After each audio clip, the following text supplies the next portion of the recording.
Amenor merupakan kondisi di mana seseorang tidak mengalami menstruasi pada saat usia reproduksi. Namun pada saat tertentu, amenor merupakan kondisi yang normal pada saat hamil, menyusui, dan menopause. Amenor terbagi atas dua jenis. Yang pertama amenor primer, di mana seorang wanita yang belum pernah haid hingga usianya 14-15 tahun. Lalu amenor sekunder, di mana seorang wanita yang pernah haid sebelumnya namun tidak mendapat haid lagi dalam waktu 6 bulan. Normalnya, seorang wanita subur akan mengalami menstruasi, karena setiap bulan, organ reproduksi wanita menghasilkan sel telur yang matang dan siap untuk dibuahi, yang disebut dengan ovulasi. Dinding rahim akan menambal, dan jika tidak terjadi pembuahan, maka dinding rahim akan meluruh. Inilah yang disebut dengan menstruasi. Dan siklus ini dipengaruhi oleh sistem hormonal di dalam tubuh kita.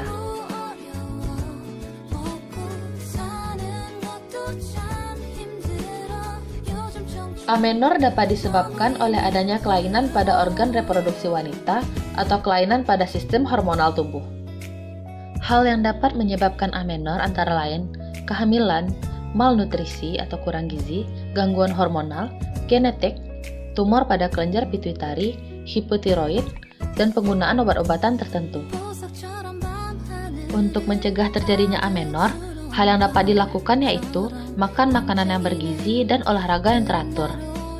Lalu jika seseorang mengalami amenor, cari tahulah penyebabnya dengan berkonsultasi ke tenaga kesehatan.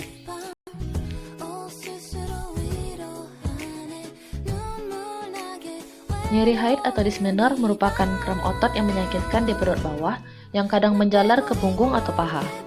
Dismenor biasanya ditandai dengan sakit pada perut bagian bawah selama 48-72 jam dan diikuti dengan gejala-gejala lain seperti mual, muntah, lelah, atau diare. Selama haid, rahim akan berkontraksi untuk meluruhkan lapisannya. Ketika rahim berkontraksi, pembuluh darah yang melapisi rahim menjadi tertekan sehingga menyebabkan suplai darah membawa oksigen ke rahim terputus. Tanpa adanya oksigen yang memadai, jaringan pada rahim akan melepaskan zat yang bernama prostaglandin. Zat inilah yang memicu rasa sakit di dalam tubuh. Dismenor terbagi atas dua jenis, yaitu dismenor primer. Ini merupakan nyeri haid yang normal terjadi pada wanita. Lalu yang kedua ada dismenor sekunder. Ini merupakan nyeri haid yang terjadi akibat adanya penyakit tertentu. Sebagian besar kasus dismenor bersifat primer sehingga dapat diobati di rumah. Hal yang dapat dilakukan yaitu kompres hangat atau mandi air hangat, olahraga ringan, pijat pada perut bagian bawah, kurangi stres, hindari rokok dan alkohol, serta periksa ke tenaga kesehatan.